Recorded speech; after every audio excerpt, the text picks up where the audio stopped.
You open your textbook, read the same paragraph 4 times, and somehow none of it sticks.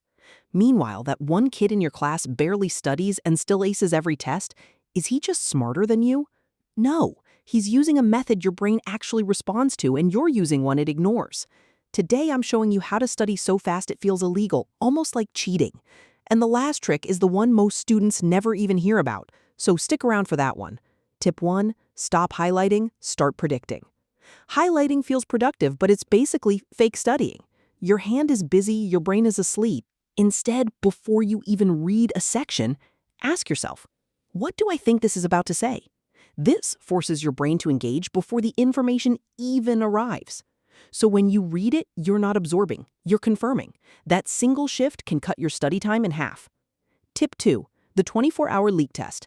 Here's something almost nobody does.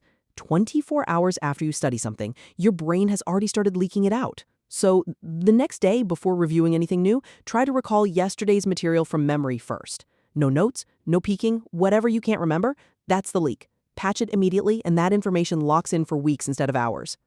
Tip 3, chunk it like your brain actually works. Your brain can't hold a wall of information. It holds patterns. So instead of studying for 2 straight hours, break your material into small related chunks, 3 to 5 ideas at a time, and master each chunk before moving to the next.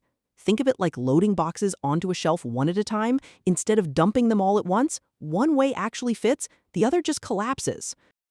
Tip 4, use confusion as your compass. Most students avoid the parts that confuse them because it feels uncomfortable, but confusion is actually a signal. It's pointing directly at the gap in your understanding. So when you hit something confusing, don't skip it. Sit in it for 60 seconds and ask, what exactly am I not getting? That tiny bit of discomfort now saves you hours of relearning later. And now, the trick almost nobody talks about.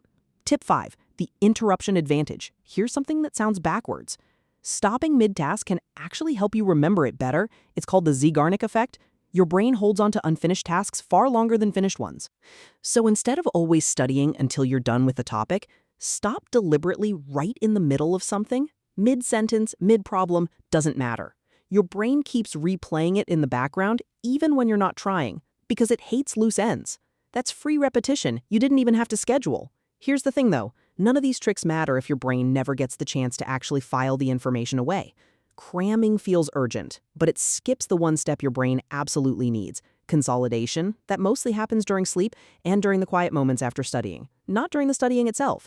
So if you pull an all-nighter using every trick on this list, you'll still forget most of it by morning. Use these tools, then give your brain the downtime it needs to lock everything in. So here's your fast study cheat sheet. Predict before you read, test yesterday's material before today's study in small connected chunks, lean into confusion instead of avoiding it, stop mid-task on purpose, and protect your sleep like it's part of the study session, because it is. Try just one of these tomorrow and notice the difference before your next test.